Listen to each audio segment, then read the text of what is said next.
வணக்கம். சொல்லிட்டே பேசுறேன். அதாவது இப்ப பட்டிமன்ற ராஜா அந்த எப்போ பேசினான்னு தெரியல. கல்லறையும் கல்லந்திரி ஒவ்வொரையும் கல்வர்கள் திருடர்கள் அப்படின்னு சொல்லி பேசுற ஒரு வீடியோவை சாதி துணி அறிப்புக்காரங்க தூக்கி போட்டு கல்லறைகள் திருடர்கள் அப்படின்னு சொல்லி போட்டுட்டு இருக்காங்க. அவங்களுக்காரையும் இந்த ராஜா பட்டிமன்ற ராஜா படிக்கின்ற என்ன அறிவுக்கு செட்டியாரான ஒரு கேள்வி கேட்டதுக்கு செட்டியாரான கேட்டது மன்னிப்பு கேட்க விட்டாங்க எல்லாரும் சேர்ந்து. அப்ப கூட சாதியை கேட்டதா கூட இன்னும் தப்புன்னு அவனுக்காக நான் பேசினேன், நான் பார்த்தேன்.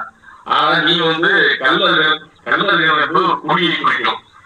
கல்லர்கள் என்பது ஒரு குடிப்பெயர். அது நீ திருடர்கள் கல்லந்தறி என்பது அதாவது அது பொதுவா வளர்ப்பு கோயில் எப்படி என்னன்னா 2000 வருஷத்துக்கு முன்னாடி அந்த கல்லர்களின் அரசன் தான் அந்த தலைவருக்காக அந்த கோயில் தான் அது. பிற்காலத்தில் சைவ வைணவர்கள் தலை தூக்கும் பொழுது அது கோபுரமாக கட்டப்பட்டு அங்கே இருக்கும் அந்த கல்லர்களின் அரசன் கல்லநகராக மாற்றப்படுகிறார். கல்லநகராக ஒரு இலங்கைய இடம் தேடும். இது 2 பக்கமுமே கல்லர்களின் எல்லை. 2 கல்லர்களின் எல்லையில நடுவர் தேர்தல்தான் அலைஞர் முன்னாடியில எப்பவுமே இறங்குற இடம். திருவண்ணாமலைக்கர் காலத்துல பாண்டிய மன்னர் காலத்துல கூட தேர்தல் தான். திருவண்ணாமலைக்கர் காலத்துல என்ன பண்றாருன்னா அதை நம்ம சிட்டிக்குள்ள கொண்டு வந்து வைக்காரு. உள்ள மதுரைக்குள்ள கொண்டு வந்து நகருக்குள்ள வைக்காரு. நகருக்குள்ள வைக்கும் போது அவர் கல்லறைகள் வர்றது ஒரு குடிப்பெருமை காட்டுதுன்னு தெரியல. அந்த கல்லறைகளை கல்லறைகள் அடையாளத்தை மாற்றி பெரும்பாலும் வர வைக்க பார்க்கிறாரு.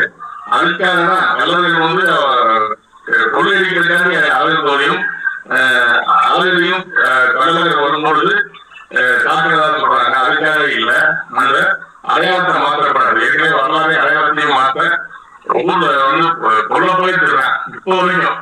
அப்படி ஒரு குரூப்பாக திட்டப்படி பேசுறதுதான் பட்டிமன்ற ராஜான்னு நினைக்கிறேன். எனக்கு கல்லந்திரி என்றால் திருடர்கள் கல்லந்திரி என்றால் உண்மையில அர்த்தம் என்னன்னா கல்லறை தீர்த்து அலங்கரித்து அனுப்பும்போது கல்லந்திரி கல்லறைகள் அலங்கரித்து அனுப்புவார்கள் கல்லறை.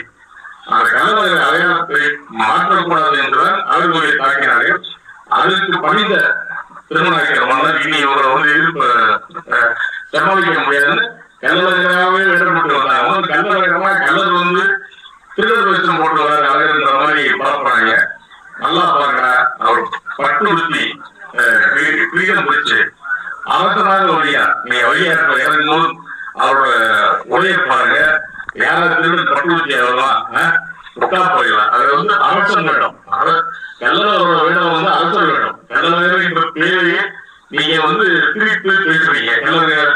திருடர் அவரோட ஓமொழி போட்டு வராரா, இது பண்ணி வராரா, அரசன் வேடம் போட்டு வராரு. இப்படி வரலாறு நீங்க தெரிஞ்சுங்க. என்னைக்குமே கல்லர் என்பது குடியின் பெயர். கல்லர்னா உழைக்கிறது சொல்றது, இது பண்றது. கல்லர் குடியின் பெயர், ஒரு குடியின் பெயர். அப்படி கூட நிறைய குடியின் பெயர் வச்சு சொல்லி கூப்பிடாது நல்லா இருக்காது. அடுத்தது கேட்கறப்ப நாங்க செய்ய மாட்டோம். நீங்க நல்லா புரிஞ்சுக்கோங்க. கல்லர் என்பது ஒரு குடியின் பெயர்.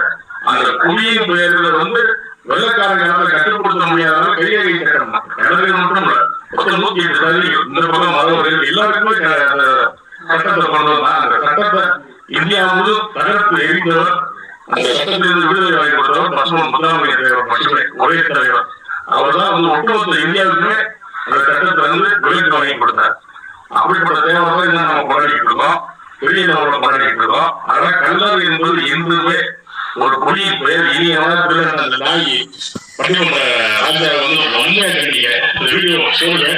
நீ செட்டியாருக்கே மன்னிப்பு கேட்ட, கண்டிப்பா கல்லறை பேசுறதுக்கு நீ மன்னிப்பு கேட்கணும். வாட்ஸ்அப்ல வீடியோ அனுப்புறேன்.